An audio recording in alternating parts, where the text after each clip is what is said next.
ایرانی وزیر خارجہ عباس عراقچی اسلام آباد پہنچ گئے۔ ایرانی وزیر خارجہ کا استقبال نائب وزیر اعظم و وزیر خارجہ Ishaq Dar, chief of army staff اور chief of defence forces field marshal Syed Asim Munir اور دیگر اعلیٰ حکام نے کیا۔ ترجمان دفتر خارجہ کے مطابق دورے کے دوران ایرانی وزیر خارجہ پاکستان کی اعلیٰ قیادت سے ملاقاتیں کریں گے، جن میں خطے کی تازہ ترین صورتحال اور علاقائی امن و استحکام کے لیے جاری کوششوں پر تبادلہ خیال کیا جائے گا۔ روانگی سے قبل اپنے بیان میں عباس عراقچی نے کہا کہ وہ اسلام آباد، مسقط اور ماسکو کے بروقت دورے پر روانہ ہو رہے ہیں، جہاں وہ شراکت دار ممالک کے ساتھ دو طرفہ تعلقات پر قریبی مشاورت کریں گے۔ ان دوروں کا مقصد خطے کی بدلتی ہوئی صورتحال پر تبادلہ خیال کرنا بھی ہے، جبکہ ہمسایہ ممالک ایران کی اولین ترجیح ہیں۔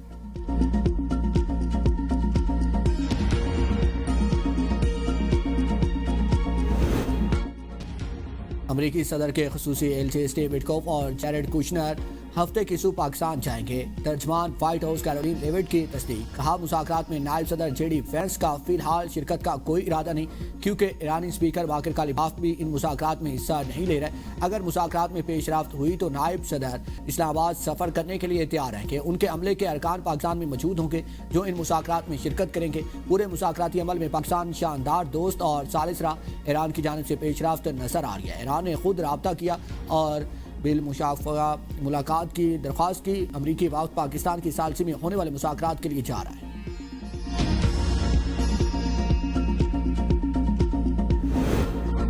مہنگائی کے ستائے عوام پر پھر پیٹرول بم گرا دیا گیا۔ پیٹرول کی قیمت میں 26 روپے 77 پیسے فی لیٹر اضافہ۔ پیٹرول کی نئی قیمت 393 روپے 35 پیسے ہو گئی۔ ہائی سپیڈ ڈیزل کی قیمت میں 26 روپے 77 پیسے فی لیٹر اضافہ۔ ہائی سپیڈ ڈیزل کی نئی قیمت 380 روپے 19 پیسے ہو گئی۔ قیمتوں میں اضافے کا نوٹیفیکیشن جاری۔ نائب وزیر اعظم اسحاق ڈار کا روسی وزیر خارجہ سے ٹیلی فونک رابطہ، دونوں رہنماؤں کے درمیان دو طرفہ تعلقات اور کثیر الجہتی فورمز پر تعاون پر تبادلہ خیال، عالمی امن و سلامتی کے فروغ کے لیے مشترکہ کوششوں پر بات چیت۔ روسی وزیر خارجہ کی ایران اور امریکہ کے درمیان مذاکرات میں پاکستان کے تعمیری کردار کی تعریف۔ اسحاق ڈار نے خطے میں مسائل کے حل کے لیے پاکستان کے مذاکرات اور سفارتکاری کے عزم کا اعادہ کیا۔ وزیر اعظم شہباز شریف کے دورہ روس کی نئی تاریخ باہمی سہولت سے طے کرنے پر اتفاق۔ نائب وزیر اعظم کی روسی وزیر خارجہ کو پاکستان کے دورے کی دعوت، دونوں ممالک کے درمیان اعلیٰ سطح روابط جاری رکھنے پر اتفاق۔ نائب وزیر اعظم و وزیر خارجہ سینیٹر محمد اسحاق ڈار کی زیر صدارت دفتر خارجہ میں اہم اجلاس، خطے اور عالمی سطح پر بدلتی صورتحال کا تفصیلی جائزہ لیا گیا۔ اسحاق ڈار کی تمام ترجیح امور پر فعال اور مسلسل سفارتی رابطے جاری رکھنے پر ہدایت۔ پاکستان کی سفارتی حکمت عملی کو مزید مؤثر بنانے کے لیے مربوط اقدامات پر بھی غور کیا گیا۔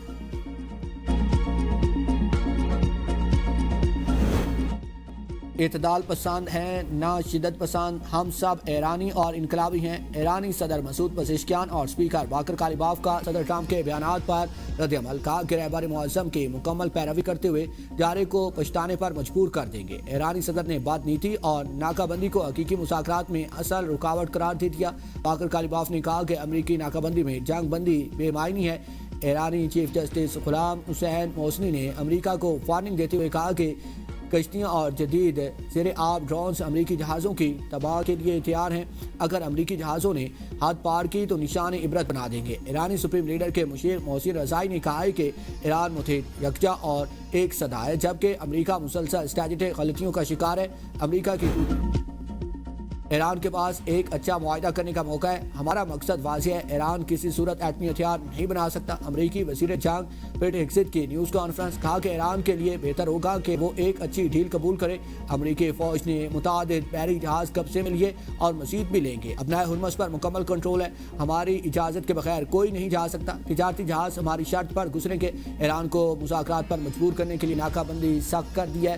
چند دنوں میں ایک اور طیارہ بردار جہاز خلیج عمان پہنچ جائے گا۔ پاسداران انقلاب بحری قزاقوں کی طرح اقدامات کر رہے ہیں۔ ایران نے جو جہاز پکڑے ہیں وہ امریکہ یا اسرائیل کے نہیں ہیں۔ یورپ اور ایشیا نے دہائیوں تک امریکی سیکیورٹی سے فائدہ اٹھایا، تاہم اب مفت فائدہ اٹھانے کا وقت ختم ہو چکا ہے اور اتحادیوں کو اپنی ذمہ داریاں خود بھی نبھانا ہوگی۔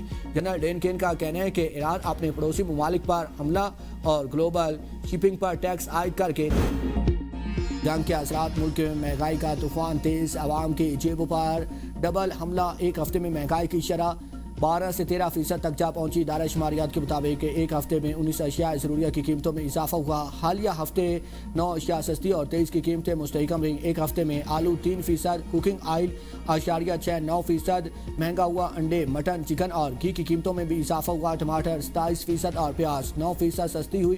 ڈیزل، LPG، آٹے اور چینی کی قیمتوں میں بھی کمی ہوئی۔ پاکستان متحدہ عرب امارات کو ڈپازٹ کی مکمل ادائیگی کر دی ہے۔ اسٹیٹ بینک کے مطابق گزشتہ روز ابوظہبی فنڈز برائے ترقی کو رقم واپس کر دی۔ گزشتہ ہفتے 2 ارب 45 کروڑ ڈالر کی رقم واپس کر دی گئی تھی۔ مجموعی طور پر 3 ارب 45 کروڑ ڈالر کے ڈپازٹ ادائیگی مکمل ہو گئی۔ ملکی زر مبادلہ کے ذخائر میں 10 کروڑ 40 لاکھ ڈالر کا اضافہ ریکارڈ۔ اسٹیٹ بینک کے اعداد و شمار کے مطابق زر مبادلہ کے سرکاری ذخائر میں 1 کروڑ 80 لاکھ ڈالر اضافہ ہوا۔ مجموعی ذخائر بڑھ کر 15 ارب 9 کروڑ 76 لاکھ ڈالر ہو گئے۔ کمرشل بینکس کے ذخائر میں 8 کروڑ 60 لاکھ ڈالر اضافہ ریکارڈ۔ ثانیہ گل پلازا کے متاثرین تنہا نہیں، حکومت سندھ ہر ممکن تعاون کرے گی۔ وزیر اعلیٰ سندھ مراد علی شاہ کہتے ہیں ثانیہ کے متاثرین کو ریلیف فراہم کرنا ہماری ذمہ داری ہے۔ سندھ حکومت نے جو وعدہ کیا ہے وہ پورا کر کے دکھائیں گے۔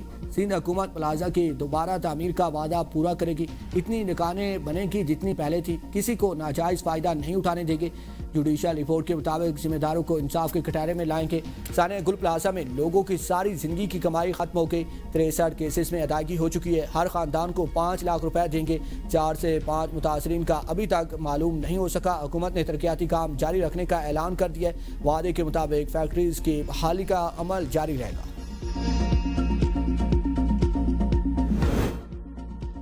نااہل حکمران قومی مفاد کو مسلسل نظر انداز کر رہے ہیں۔ ہم نے ہمیشہ سیاسی مفادات قربان کر کے قومی مفاد کو مقدم رکھا، ذمہ دار سیاسی رویے کا مظاہرہ کیا۔ وزیر اعلیٰ خیبر پختونخوا سہیل افریدی کا کابینہ اجلاس سے خطاب۔